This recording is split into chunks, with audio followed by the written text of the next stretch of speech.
आप सल्लल्लाहु अलैहि वसल्लम की सोहबत में एक सहाबी रहा करते थे, उनका नाम हज़रत जुलैबीब है।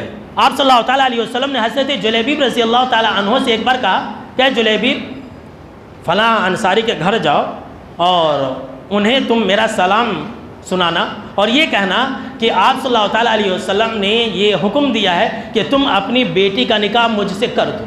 तो गए अंसारी साहबी के घर गए और सुनाया कि आप सल्लल्लाहु अलैहि वसल्लम ने तुम्हें सलाम पेश किया है और ये हुक्म दिया है कि तुम अपनी बेटी का निकाह मुझसे कर दो। कहा कि ठीक है, अच्छी बात है, मैं घर जाता हूँ, अपनी बीवी से ज़रा पूछ करके आता हूँ। हम और आप भी ऐसे ही अपनी बीवी के बगैर कुछ नहीं करते, ना उठते हैं ना बैठते हैं। तो गए, वो अंसारी साहबी अंदर गए, बीवी से पूछा, बीवी ने इनकार कर दिया कि ना बा, मैं इस जुलैबीब से अपनी बेटी का निकाह कर दूँ? मेरे पास तो इतने बड़े बड़े रिश्ते आए हैं, फला फला घराने से मेरे बेटी का रिश्ता आया, मैंने अपनी बेटी का रिश्ता नहीं किया और इससे जुलैबीब से जो बेयारो मददगार है, इससे मैं अपनी बेटी का निकाह कर दूं? नहीं करती। और करीब था कि ये जो साहबी रसूल है ये जा करके जुलैबीब से कहते कि हम तुमसे अपनी बेटी का निकाह नहीं करेंगे। लेकिन क्या हुआ, इत्तेफाकन ऐसा हुआ कि जब ये मियाँ बीवी आपस में बातें कर रहे थे, जो इनकी बेटी थी और जिनके लिए पैगाम किया था वो पर्दे के पीछे से सारी बातें सुन रही थी, सारी बातें सुन रही थी।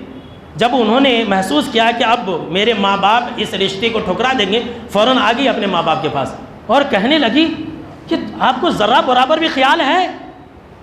क्या आप जानते हैं कि आप किसका हुक्म रद्द करने वाले हैं? अल्लाहु अकबर।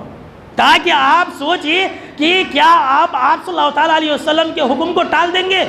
अगर आप सल्लल्लाहु अलैहि वसल्लम ने हुक्म दिया है तो आप मेरा निकाह उसी से कर दीजिए। मुझे यकीन है कि आप सल्लल्लाहु अलैहि वसल्लम के हुक्म पर मेरी बर्बादी नहीं होगी।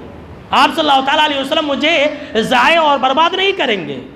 इतना सुनना था कि माँ बाप की आंखें खुल गई और वो बाप जो है सीधा आप सल्लल्लाहु अलैहि वसल्लम के पास आए और कहा कि हमें आपका पैगाम मंजूर है और निकाह वगैरह हो गया। आगे सुनिए क्या होता है, वही मेरा पैगाम है। हज़रत अनस बिन मालिक रज़ी अल्लाह ताला अन्हु कहते हैं कि आप सल्लल्लाहु अलैहि वसल्लम को उस लड़की के बारे में सारी बातें मालूम हुई, सारे घर के मामलात जो हैं, जो माँ बाप ने बात किया था और जो लड़की ने कहा था, वो सारी बातों की जानकारी आप सल्लल्लाहु अलैहि वसल्लम को हुई। तो आप सल्लल्लाहु अलैहि वसल्लम ने दुआ दिया और आप सल्लल्लाहु अलैहि वसल्लम ने दुआ देते हुए ये कहा कि अल्लाह तो इस घर वाले को हमेशा खुशहाल रखना, जिसने मेरी बात मान ली है तो उसे हमेशा खुशहाल रखना और उसकी ज़िंदगी में कभी तकलीफ़ और परेशानी और मुसीबत को आने ना देना, उसकी ज़िंदगी में कभी गरीबी और फ़कीरी को आने ना देना।